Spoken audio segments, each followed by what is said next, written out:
नमस्कार दोस्तों, आपका बहुत बहुत स्वागत है आयुर्वेदा इंडिया यूट्यूब चैनल में। इस चैनल में हम आपको दिखाते हैं आयुर्वेदिक नुस्खे, आयुर्वेदिक उपाय और बहुत सारी ऐसी रोचक जानकारी जो आपको स्वस्थ और सुंदर रखती है। दोस्तों, इस चैनल को सब्सक्राइब कीजिए और अपने दोस्तों के साथ जरूर शेयर कीजिए। क्लिक कीजिए बेल आइकन पर, जिससे कि आपको हमारे लेटेस्ट अपडेट्स मिलते रहें। अगर खाते हैं सेब तो यह वीडियो जरूर देखें, नहीं तो जिंदगी भर पछताएंगे आप। दोस्तों, आपने ये कहावत तो सुनी होगी कि हर रोज सेब खाने से डॉक्टर के पास नहीं जाना पड़ता। बचपन से ही हम सभी ये बात सुनते आ रहे हैं, पर क्या आप इस बात पर यकीन भी कर सकते हैं? हम बातें तो बहुत सी सुनते हैं, लेकिन उनमें से कुछ ही बातों पर अमल करते हैं। पर ये वाकई सच है कि हर रोज एक सेब खाने से कई तरह की बीमारियों के होने की आशंका कम हो जाती है। सेब दुनिया भर में सबसे अधिक खाया जाने वाला फल है। अपने बेहतरीन गुणों के कारण इसे जादुई फल भी कहा जाता है।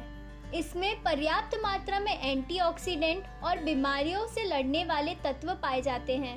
सेब में कुछ ऐसे भी तत्व पाए जाते हैं जो शरीर में नई कोशिकाओं के निर्माण को प्रोत्साहित करते हैं। सेब में पैक्टिन जैसे फायदेमंद फाइबर्स पाए जाते हैं। हर रोज एक सेब खाने से कैंसर, हाइपरटेंशन, मधुमेह और दिल से जुड़ी बीमारियां होने का खतरा कम हो जाता है। सेब खाने के ये 9 ऐसे फायदे हैं जिनके बारे में बहुत कम लोगों को पता होगा। स्वस्थ और सफेद दांतों के लिए, बढ़ती उम्र की वजह से मस्तिष्क पर पड़ने वाली प्रभाव को दूर करने के लिए सेब में भरपूर मात्रा में डाइटरी फाइबर्स पाए जाते हैं, जो पाचन क्रिया को सही करने में मददगार होते हैं। सेब का सेवन करने से कैंसर होने का खतरा कम हो जाता है। सेब के नियमित सेवन से टाइप 2 मधुमेह होने का खतरा कम हो जाता है। सेब का सेवन करना दिल के लिए बहुत अच्छा होता है। सेब के नियमित सेवन से कब्ज की समस्या नहीं होती है। वजन को नियंत्रित करने के लिए भी सेब का नियमित इस्तेमाल फायदेमंद होता है। सेब के नियमित इस्तेमाल से शरीर के भीतर मौजूद कई विषाक्त पदार्थ बाहर निकल जाते हैं।